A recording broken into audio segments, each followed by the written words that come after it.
Well, good morning. I am excited to be here with you this morning. If you would have asked me 20 years ago if I'd ever be in a pharmacy speaking about Hope House International in Tampa, Florida, I would have said you're crazy.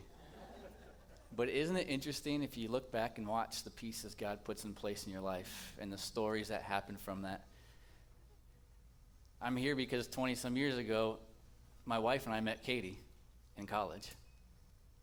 That's what started this relationship with you guys today.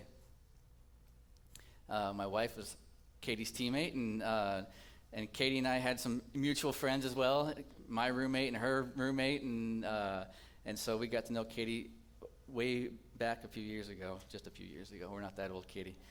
But I'm excited to be here and share a little bit about Hope House and kind of the journey God has brought us on over these last few years, and share with you just kind of what He's doing now and what He's going to be doing, because we don't always like to think about the past, as Pastor mentioned, but it's important to remember the past so that we can look for hope for the future. And we are called Hope House because we believe that these kids, these girls that we have a beautiful hope future in store for them. Just brief history. You can throw the first one up there for me. This is my family. Unfortunately, I travel alone, and so I am an orphan this weekend, and thank you for bringing me in.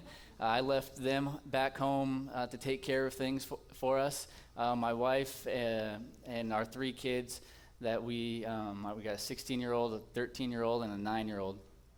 And so obviously they run things for us down there, and my wife and I are just along for the journey. But Amanda and I started this process 20 years ago when we first met, not knowing what we were getting ourselves into. In 2001, I went on a missions trip to Mexico. I was a senior in high school, and I went on a trip there with my church, and we went to work on an orphanage on the border town of Mexico in Juarez. And I was excited for the opportunity. I had lived on the mission field when I was younger, and was excited to go and be back in the Latin American culture and be able to use my Spanish again. And, I wasn't really necessarily focused too much on the project at hand, just being in the environment. And I knew we were there to work on an orphanage, but we didn't work with anybody except for the missionary that was there. And there was no kids, we didn't work with any national staff or anything. And so I left disappointed. Every night at the end of our day, the team would go back to our dorm and clean up and start to get ready for dinner and debrief, and I would go for a walk around the block because I sensed I had this restlessness. I wasn't happy with what was going on, not with what we were doing anything bad, but I could just sense God was doing something in my heart. And every night I walked the block, and by day 3, some of the other, I was a senior in high school, so I wasn't the leaders of the team, but by day 3, some of the leaders were saying, "Are you okay? There's something going on, and we can sense something going on." And so by the end of the week, I just shared with them, I don't know what God's doing, but He's doing. You have to bear with me today. I'm emotional. He said, you're going to have to, I said, God's doing something in me. I don't know what it is. And I'm not sure if it's because something's wrong with me being here or something. I don't know what it is, but God's doing something in me. And I'm not getting the answers. I walk that lap every night, and I pray and say, God, give me clarity. What are you saying to me? And He's not giving me answers. Well, life moved on, and I kind of forgot about that moment. A couple years later, I met my wife in college, and we started talking and started dating. And within our first month of dating, she left to go to Africa for a month and went on a month-long missions trip to Africa. She came back very nervous because we had just started dating and wasn't sure if I was going to be at the airport to pick her up.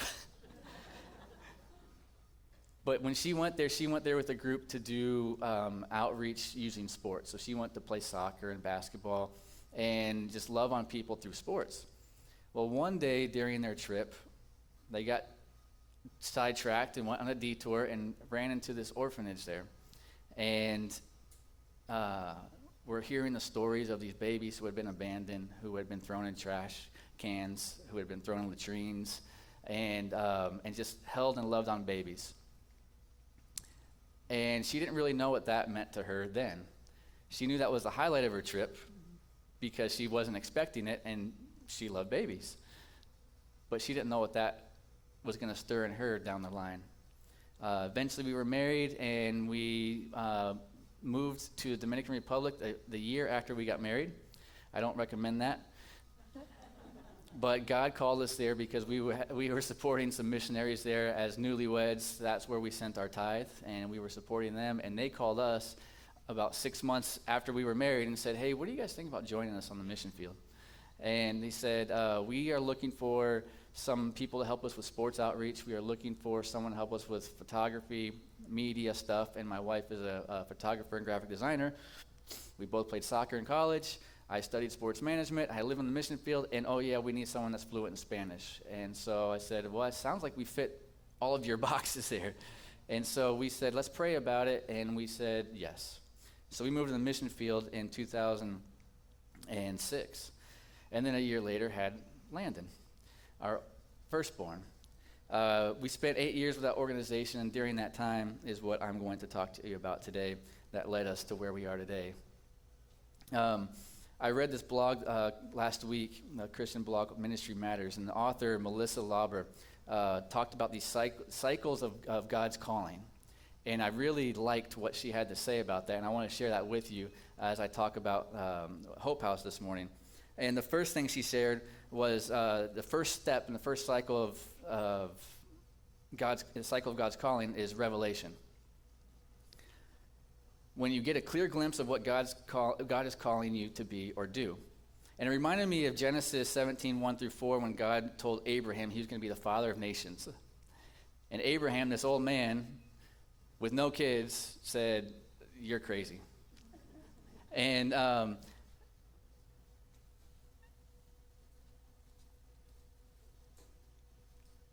there was a time during our 8 years there with Go Ministries when we first moved to Dominican, I was having some quiet time with God.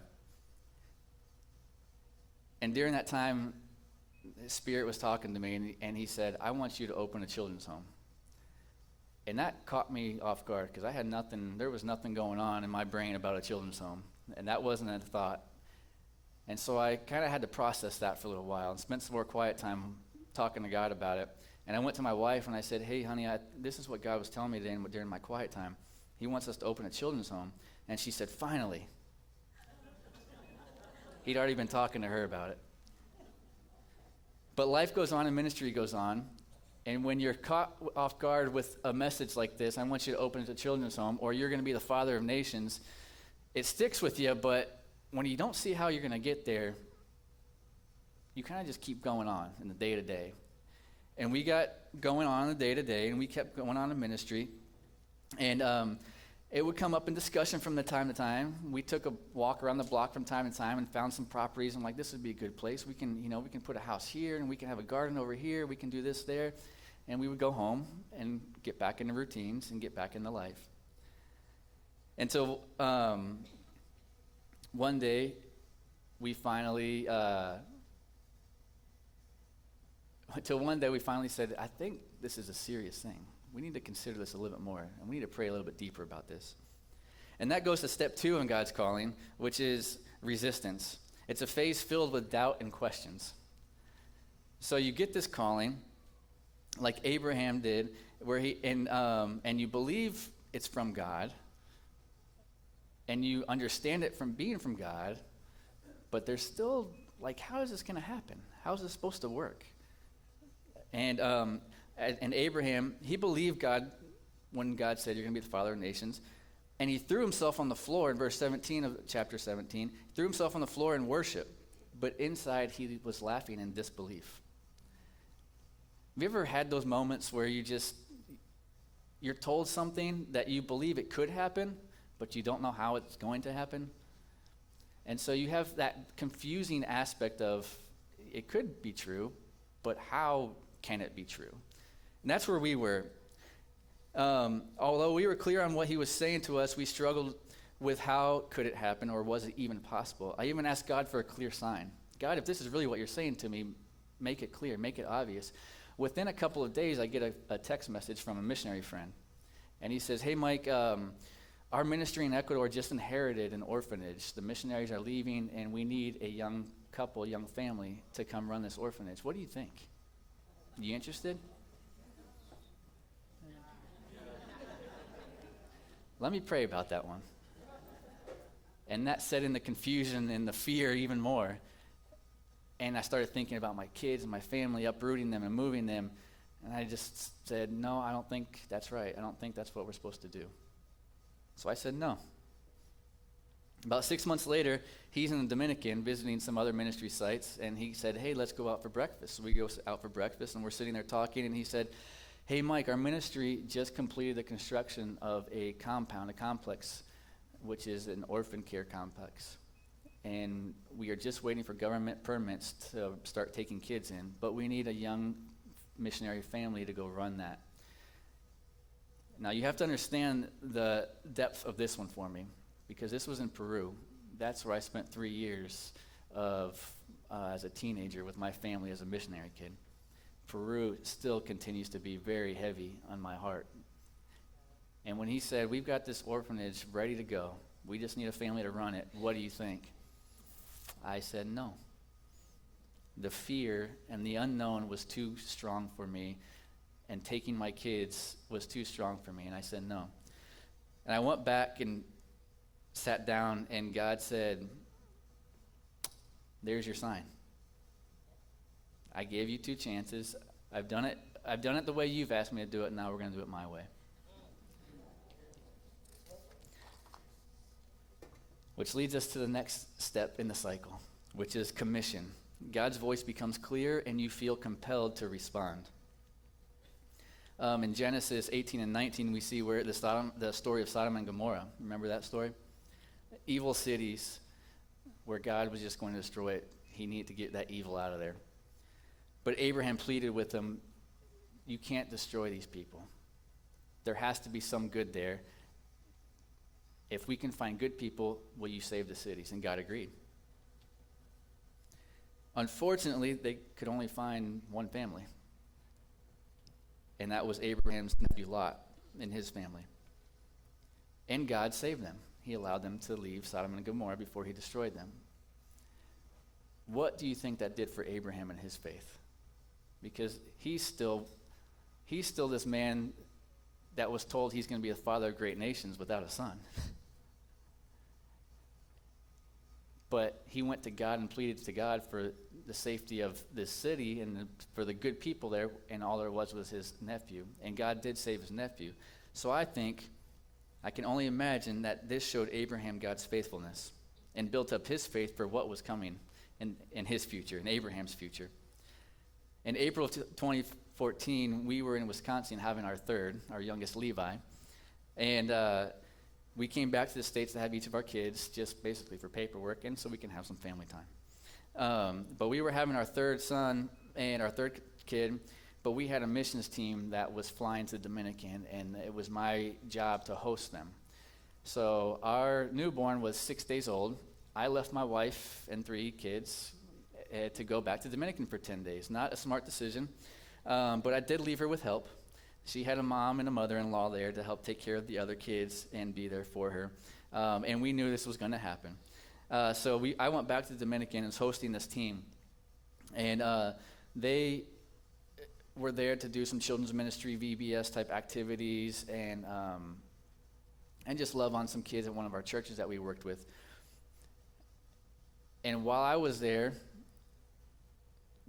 the Holy Spirit just started knocking again. This was about 2 years after this conversation started with him about a children's home. We were working in this church, and the church is located next to a trash dump. And we had a nutrition center in this church, so the kids were able to get a hot meal every single day. And we were there just to love on them and pour into them. And I noticed this group of siblings that came every single day for all of our activities. And so I asked the pastor, what's their story?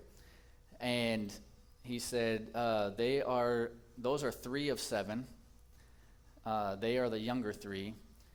The older of that group was a 7-year-old, and she was bringing her younger 2 siblings with her every day to the nutrition center and to our activities, and she would be feeding them, and she was carrying them, And I said, why is she the one taking care of them? I said, well, mom's a prostitute, and she's hardly ever home.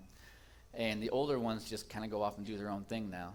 But the 7-year-old and the 2 younger ones come with her every day and come to the nutrition center and get fed and get to hear the gospel and get to receive a little bit of love.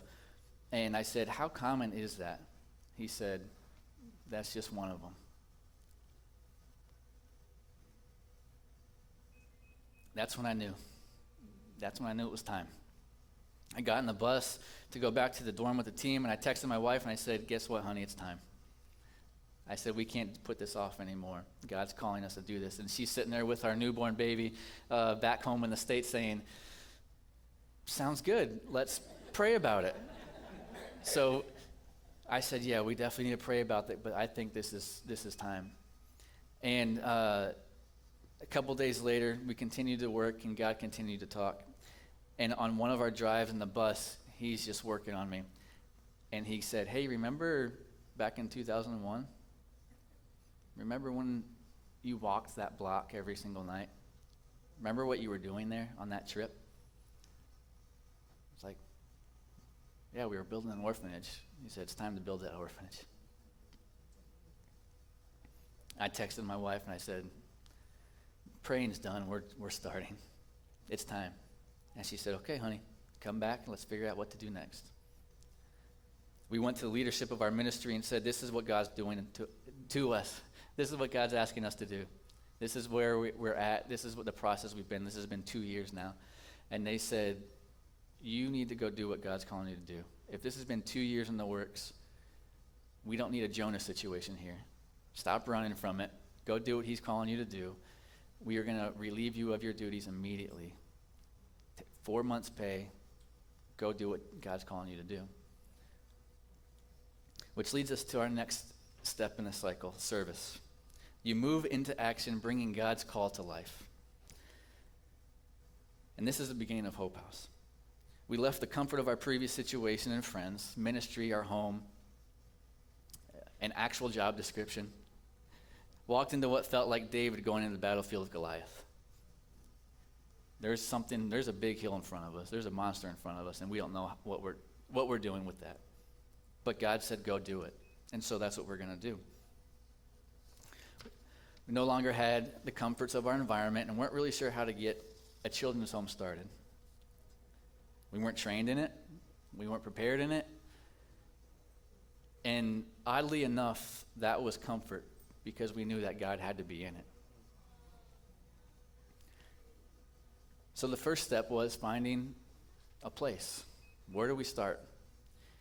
We searched many properties, many homes. We started envisioning and dreaming. And it led us to this property on about 3 acres of land. I wish I had a photo of it, but I don't. That's the next one. That's the next step. But this property we were on, we felt peace. We thought this was going to be it. This is what God's calling us to. It allowed us to dream and envision the plans for Hope House. It was about 3 acres, had a house on it.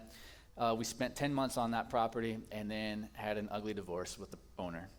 Unfortunately, it didn't work out.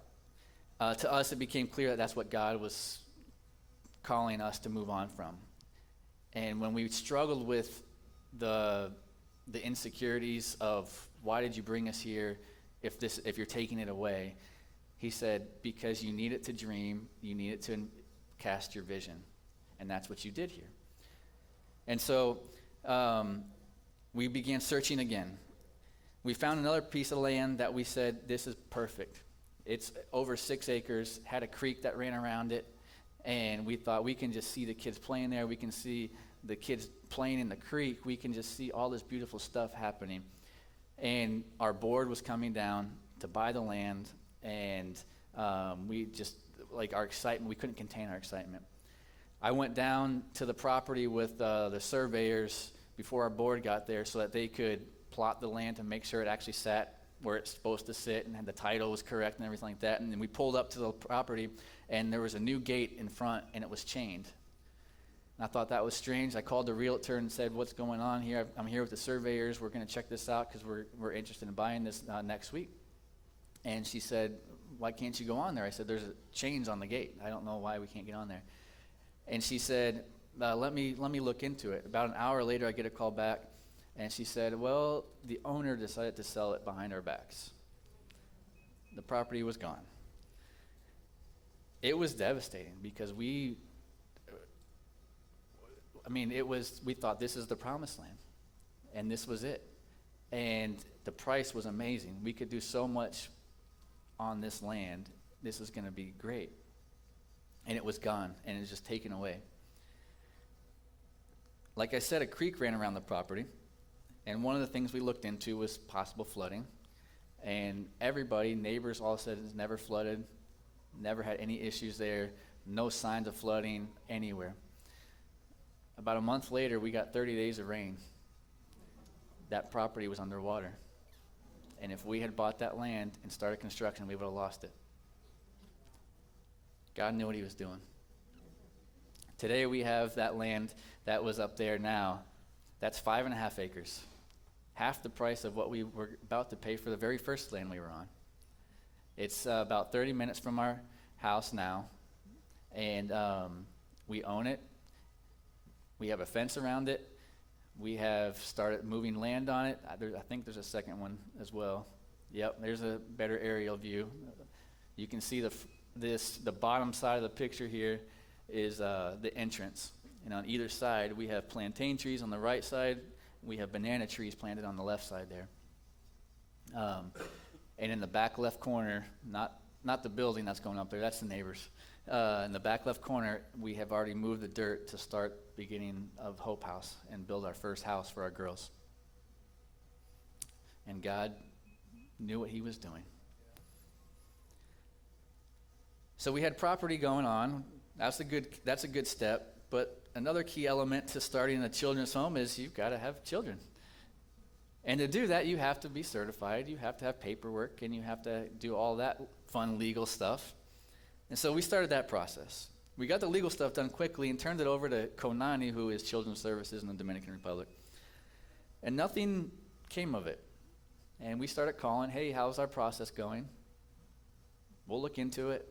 We'll call you back, and nothing. And eventually they stopped answering my calls.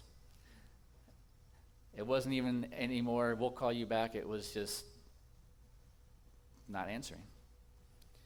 And you can imagine the frustration of here we are trying to help. We're excited. We got movement in other areas, and now we need this to happen so that we can start taking in some kids and helping out. It got to the point of where we live in Santiago. It's about 2 hours north of the capital. The capital is where all the main offices are for everything. So we got in the car one day and drove to the capital. And we showed up at Children's Services office and said, here we are. And they said, who are you? We said, we're the ones trying to get our doors open. And they said, well, here's a list of paperwork. I said, we've already turned that in. You have? Yeah, we turned that in 8 months ago, and we've been calling, and no one's calling back. So we'd like to meet with the director, please. Oh, you don't have an appointment. And I said, well, you guys don't answer my calls anymore, so how am I supposed to get an appointment? She said, well, let me look into it. And they called upstairs to the office and then said, hey, if you can come back tomorrow morning at 10, the director, you can have an appointment with the director. Can you come back tomorrow? I said, sure, we'll do that. And we showed up, we dropped the kids off in the morning the next day at school and took off for the Capitol. And we got down there and walked in, and they said, oh, the director's not in today. So they sensed my frustration. I'm not sure how they sensed that. But they sensed my frustration and said, so what are you trying to do? And I said, we're trying to help. We're here to help. There's a need, and we want to be a part of it. And she said, well, we need this paperwork done. I said, you've had the paperwork for 8 months. Okay, what's your name? What's your organization name? I told her, and she goes, oh, yeah, it's right here. It was on the desk.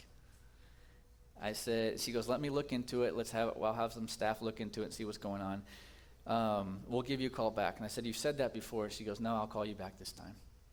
So we start driving home, and we get about 3/4 of the way home, and my phone rings, and I see Konani on my phone. Well, that's quick. I wonder what they want. And I answered, and she said, okay, we figured out what the issue is. The issue is you don't have a building. I said, I have a house. And she said, yes, but it's not for the kids. I said, it's a big house. We can put kids in there. And she said, you can't have kids in your house. You have to have a separate living space for the kids. I said, so if I find a house to rent, we can start this process. She said, yes, absolutely. As soon as you get a house, call me and let me know. That night, my neighbor comes over and knocks on the door. Mike, just want to let you know, we are moving. They were a pastor. I can't remember their denomination now. They were pastors, and their church was moving them to another city. Said, we just wanted to say goodbye and just let you know the house is available now, if you know anybody that wants to rent it. I said, I might know somebody. Give me the owner's number. I called the owner. Within the week, we had keys, and we had a house. I called Konani and said, hey, we've got a house. She said, is it furnished? I said, it will be. And she said, okay, as soon as it's furnished, give me a call. So we ran to IKEA, and we got furniture. And we built furniture for a few days, me and the kids and my wife. I called them back and said, we're set. We're ready to go. We've got a house. It's furnished. We've got staff on standby. Let's do this thing. She said, okay, we'll schedule a time where we can come do the approval and the walkthrough. And they called me and said, hey, Mike, the director actually wants to come with us on this walkthrough. Is that okay with you if she comes? Absolutely. Bring her on. And we're walking through, and she was not a pleasant lady. And we were walking through, and we're sharing kind of a little bit about our plans and what we want to do. And she goes, no, this isn't going to work. Nothing you're doing here is going to work. I said, can you explain why? I just need to understand why this is not going to work. She's like, well, I'm not understanding what you're wanting to do. I said, there's kids who need a family. There's kids who need a home, and that's what we want to do. And she said, well, I just don't think it's going to work the way you want to do it. I said, listen, I've been in the trash dumps.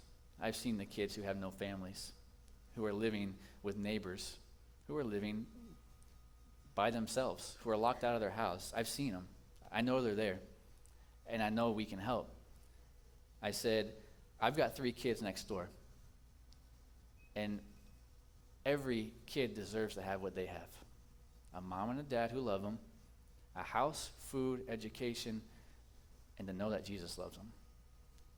She goes, okay, I'll prove you. You've got 6 months as a probationary period, which is their standard initial trial thing. And I said, deal. 6 months go by and not a word.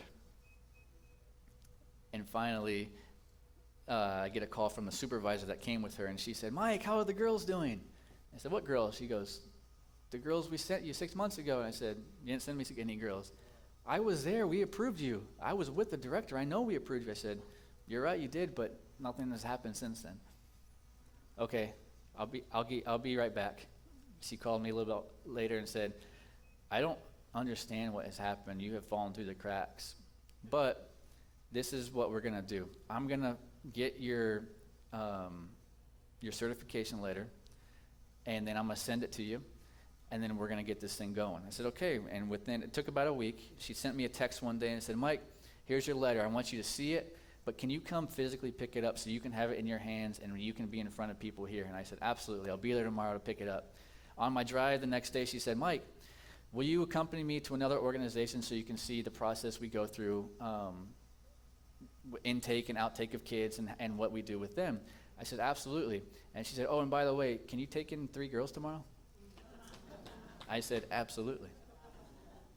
And so that's how we finally got our approval through Children's Services. We had our first set of girls, 2 sets of girls, and worked with them for a couple years. And then in 2019, I get a call saying, can you take in more kids, please? We have more kids to come in. I said, I don't have any more space. Our house is a little house. 6 kids is enough for that house. I don't have any more space. I said, please figure something out. If you have to stack more kids in the house, do it. And I said, no. I said, I'm not doing that. I said, it's too important, their quality of care, not the quantity of care. And she said, okay, I appreciate that, but what can you do? I said, I need another house, but where we live, there aren't any houses available. And she said, just let me know. Figure something out and let me know. Well, God is involved. So That afternoon, the neighbor walks up.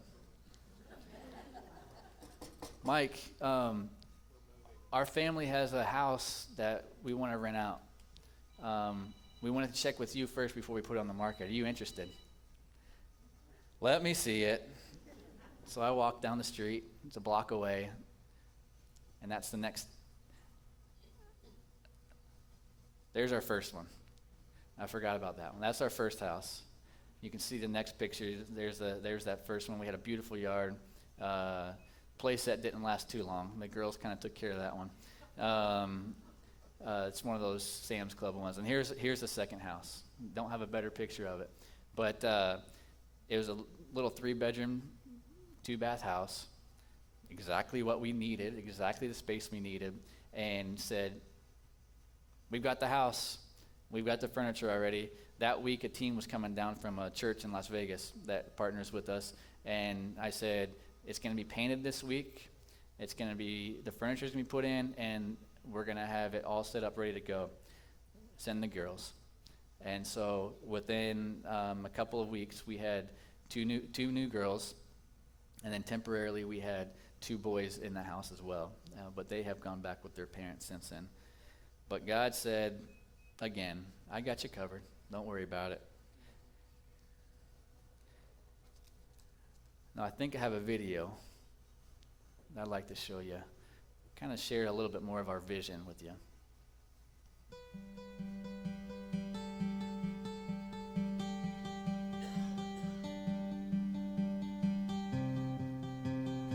A couple years ago, just kind of praying, asking God what He wants in our lives and what we can do to better serve Him. He just challenged me to think about the kids, the abandoned kids, the lost kids.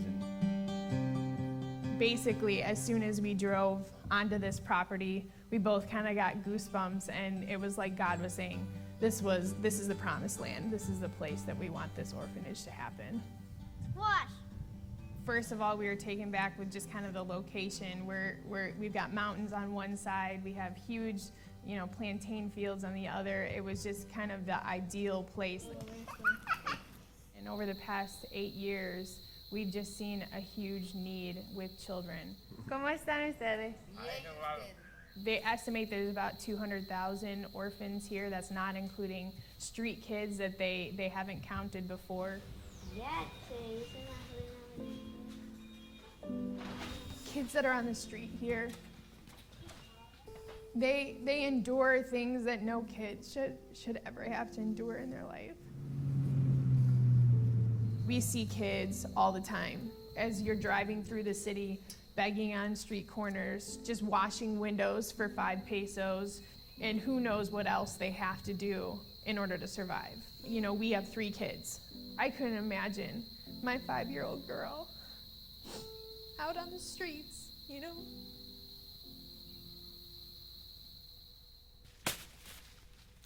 Yeah, we have the blessing just to be able to walk out in the front yard here and grab some plantains when we need them for dinner and grab them fresh. One of the things that we had a huge vision for as far as the orphanage is try to make it as self-sustainable as possible. All right, we got these green plantains here. We're going to go make some fried tostones, which is kind of like a Dominican French fry, and smash them up and fry them up. There's fruit trees, there's vegetable plants, everything is here already. I got a lime. Well, on a regular basis, my wife is able to go gather a box full of limes to then be able to make our own lemonade and limeade. Basically, every week we have a fresh pitcher of lemonade going because the limes just continually produce. And provide our own food for the kids that will be living here with us. We have enough property here where we can provide enough produce to give away and sell as well to the community and help them out. El mundo está que la madre tienen hijos y se le importan dejarlo solo, no le dan mente a nada. It's going to be difficult, I think, because we're going to know some really tough background stories on these kids. But at the same time, we hope that this can be an opportunity to really change the course of their lives. Right now, to be able to get Hope House going, we need to be able to purchase this land. And to purchase it and to begin the construction, it will take $250,000. So that's where we need to start to be able to get this thing going and have a place where kids can start coming right away. No, we can't do this on our own. In fact, that was one of the things that kind of overwhelmed us when God first gave us this vision. We knew that this was going to require other individuals to be invested in this as well. We knew that it was going to be all God's power providing. A place where they know they're not only loved by the people that are caring for them, but they have a special place in this world because of God's future for them. I've seen what a hug can do, what sitting down and having a conversation with somebody can do, despite what their circumstances has told them, despite what people that they thought loved them have told them. I can't imagine what difference it'll make in a kid's life, knowing that there's at least 2 people in this world that think that they're worth it. As you can see, that video is a few years old. That was the very first property I told you about, where we were casting vision, dreaming, and God was just laying out the plans. While that time frame was unfolding, around 2014, a young mother of 19 had just given birth to her 3rd daughter. She was stuck in cycles of poverty and poor decisions and addiction. And the girls began their lives only knowing insecurity, fear, hunger, and abuse. Another mother of 18 had just given birth to her 3rd daughter. She faced the same cycles, not able to care for her girls, often leaving them alone for long periods of time to fend for themselves, locked in the house at night. And also around this time, another mother was facing the same circumstances, having given birth to her 2nd daughter, leaving the girls alone to go to work each night at a bar. The girls faced neglect and abuse in those few short years. While they were being born, that dream and vision was being cast. And now, those are the 8 girls that are in our house. While their stories were being developed, while they were coming into this world and experiencing these first few years, they didn't know that God was developing a dream in our hearts that was for them. In the spring of 2017, our first set of sisters came. The following year, in 2018, the next 3 came, and in 2019, we had the other 2 girls come. This would be the first time these girls didn't have to worry about abuse, what they would eat that day, what they would wear, if they could go to school, if the adults in their lives were going to care for them. This was the first time they had a home, they had food, they had shelter, and the first time they had love. These aren't the stories we want to tell, though, because these girls aren't defined by the mistakes of their parents or the circumstances they had when they came into this world. Their stories are of hope, of chains being broken, of cycles changing, and of peace and security. Their stories are stories of love. Go to the next first picture. This is Stacy. She's our oldest. She's 15. She's a great soccer player. She's an artist. She's a singer. Very smart student. Has the potential to lead and influence others. Next one. This is Eva, her sister. She's a strong athlete.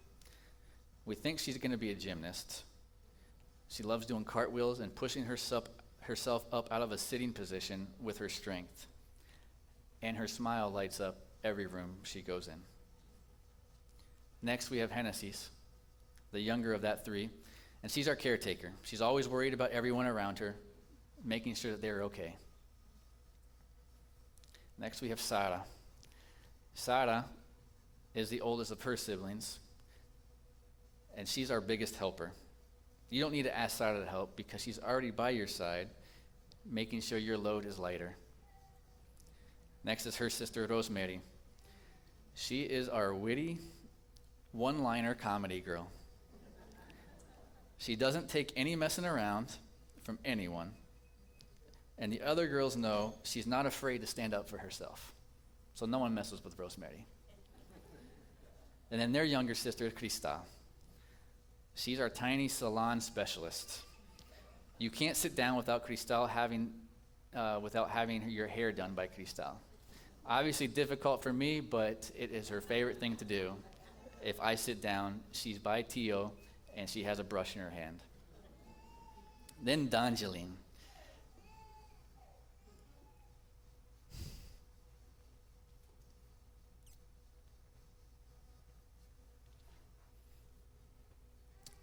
Dangeline came to us with scars still open on her back from being beaten by her mom. And Dangeline's a fireball. She's been our biggest challenge. And I see our biggest success story. She's a strong leader with a very strong personality. And then her youngest sister is next, Joali. Joali doesn't know a stranger. And she believes that everybody needs a hug. And when you meet Joali, she will be the first person to greet you and hug you. But she has a voice that the fire department will be jealous of for their sirens. And she uses it quite often. Those are our girls. The next one. This is Audrey. I keep talking about our 8 girls. Audrey came to us this week.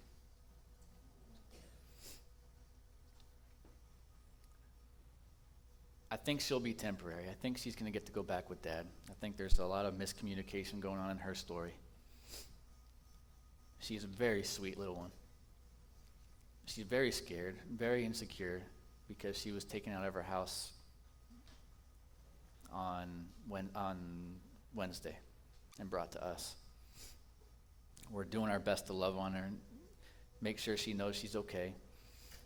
Actually, on Friday before I left to go to the airport to fly up here, I spent the morning at CPS with Audrey and her dad. I watched the two of them hug and cry, and as we left, I cried with them. Because she's the one suffering because of the adults in her life. But we're there to make sure that she has what she needs and is taken care of. The last cycle that the blogger talked about was partnership. It's a time when your call begins to fit into the church or other ministries, and your call becomes part of the community's call. As you can see, I'm very emotional this week. It's been a long year for us. We've had a lot of transition, a lot of change, a lot of financial difficulties. But a few months ago, as Pastor mentioned, we had some lovely visitors come join us for a few days with bags full of stuff.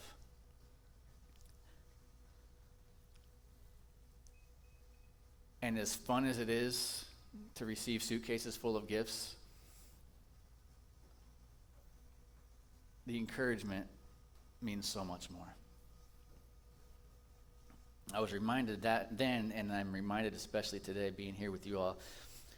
Remember the story in Exodus when Moses was supposed to hold his staff up while Joshua and the army was fighting, and every time Moses would get tired and his staff would fall, the army would lose. And then Aaron and Hur had to come over and hold his arms up. That's who you guys are to me. You guys are my Aaron and my Hur, propping me up with the rocks, encouraging us, loving on us. Because without you guys, they don't get that. Because we get worn out. We get tired. We get overwhelmed too. And we do our best not to show it to them, but it happens. And that's what partnership is to me.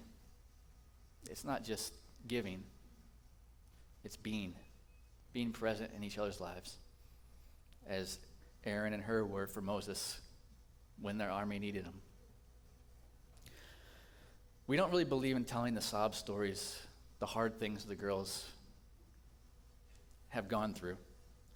I don't like sharing the stuff they have gone through, because we're not trying to sell you a sad story.